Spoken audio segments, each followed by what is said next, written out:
This is Emmanuel here. He's how long have you been part of Advent, the Advent community? Lenten devotional. Super. Good. We're going to talk about Emmanuel's farm. Where is your farm? No, it's in Ghana. In Ghana. I started at this church in 1999. I was like 9 years old. I had my first communion here in 2004. I left back to Ghana to finish my school. It's more like old blood coming in at a new season kind of thing. You started a farm in Ghana. You're right. Started with 200 birds. I had 10 pigs, carrots, tomatoes, lettuce, some cabbage. I had onions. What amazes you about how food grows and how it works? Do what you want with an onion. Dude doesn't care. If he wants to grow, he's gonna grow. And pigs, oh my God, pigs. The resilience to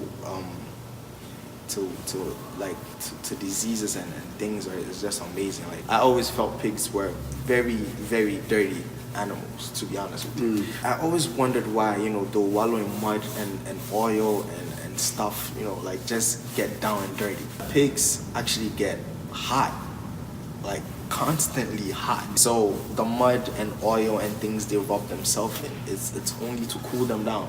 So what I did with my farm was I had a sprinkler system where I turn on like every 30 minutes just to cool them off, and they stayed out of the mud. Realized that every living thing, even us human beings, have our speed in which we grow. You would find, let's say, one carrot growing faster than the next carrot, but they were planted at the same exact time.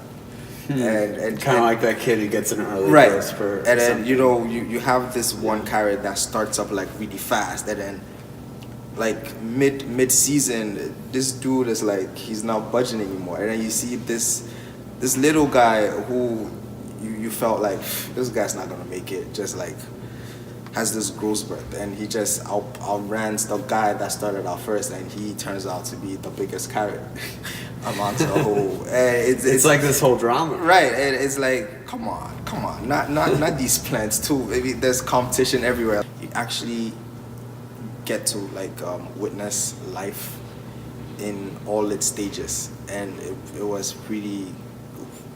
I don't have the words to describe it because it was super cool. Thousands of tons of food that is produced and thrown out because right. it doesn't meet right. supermarket standards right. and consumer standards, right. but it's perfectly edible. Right. What do you think about that? So the thing about pigs is they eat anything.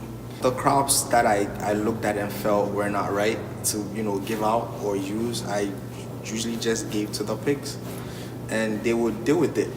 So I had my own personal recycling stand, and I was able to use the feces of the animals to fertilize the crops. So it was a whole beautiful session. Yeah. What did you learn about food and how it's made that you think maybe other people might be unaware of? In every living organism or every living thing, the love and attention you put into it determines how it grows. There's this idea in Christianity that humans are called to be kind of caretakers of the earth. Do you agree with that? And how did that show in your farming? I think people feel like it's a calling for specific people, but I believe it's a calling for all of us.